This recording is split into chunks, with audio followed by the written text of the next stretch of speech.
तुलसी आश्रम में है। ये बक्सर जिला के रघुनाथपुर में है, जहाँ की तुलसीदास जी, यहाँ पर भी यहाँ गुफा है तुलसीदास जी का। इसमें आकर के रामायण का कुछ चौपाई यहाँ भी लिखे थे। यहाँ तुलसी आश्रम रघुनाथपुर के निवासी, यहाँ के पुजारी भी हैं राजू मिश्रा जी और शैलेश ओझा जी, संतोष जी और सारे हमारे गांव के लोग। तो यहाँ आते हैं, बात करते हैं इस तुलसी आश्रम और यहाँ एक महाकालेश्वर मंदिर का स्थापना हुआ है महाकाल का, उसके बारे में जानते हैं।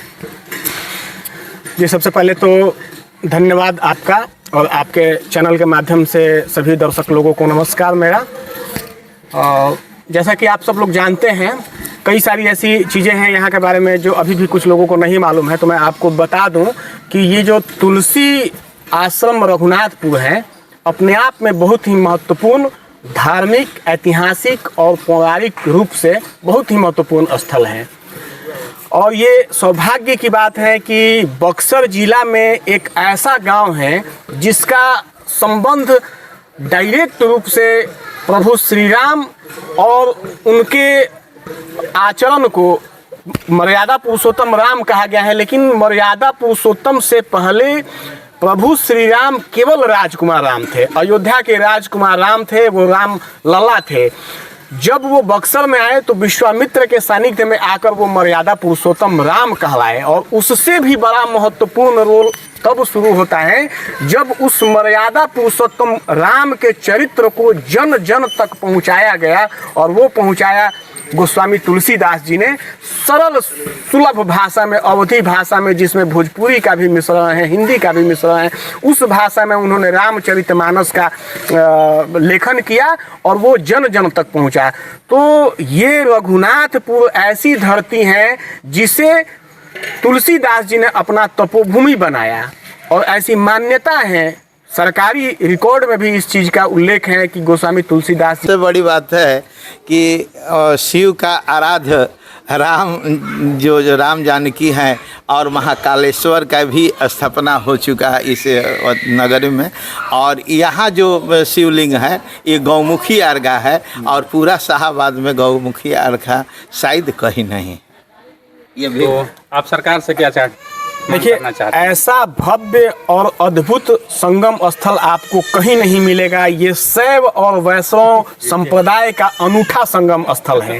ये मुगल कालीन मंदिर है। ये जब श्री राम जानकी ये मंदिर जब प्रभु गोस्वामी तुलसीदास आए थे तो ये मंदिर उस समय भी था, यानी कि ये मुगल कालीन मंदिर है।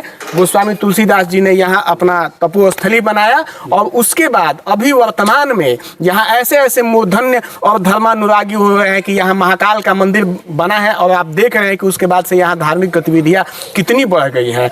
तो ये अद्भुत संगम स्थल है। सरकार से मेरी ये मांग है, जैसा कि राजू बाबा ने अभी आपको बताया, कि गोस्वामी तुलसीदास जी के नाम से आज भी रसीद कटता है। 4 एकड़ 63 डिसमिल का पूरे गांव वाले मिलकर वो रसीद कटाते हैं। यानी कि गोस्वामी तुलसीदास जी का यहाँ से उस समय से लेकर अब तक वैसा ही संबंध है।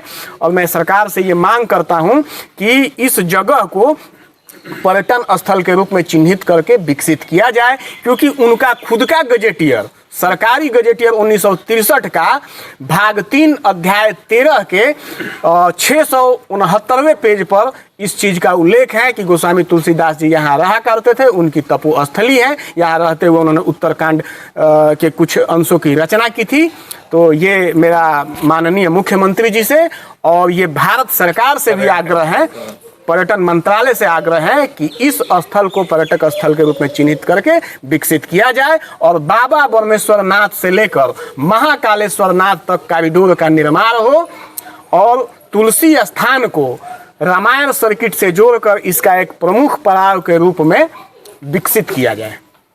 बहुत सुंदर शैलेश जी। ऐसा है कि यहाँ अभी हमारे ब्रह्मपुर विधानसभा क्षेत्र, बक्सर लोकसभा क्षेत्र के ब्रह्मपुर विधानसभा में स्थित ये महाकालेश्वर और तुलसी आश्रम बाबा बरमेश्वर नाथ, यहाँ रघुनाथपुर रेलवे स्टेशन है और बाबा बरमेश्वर नाथ मंदिर के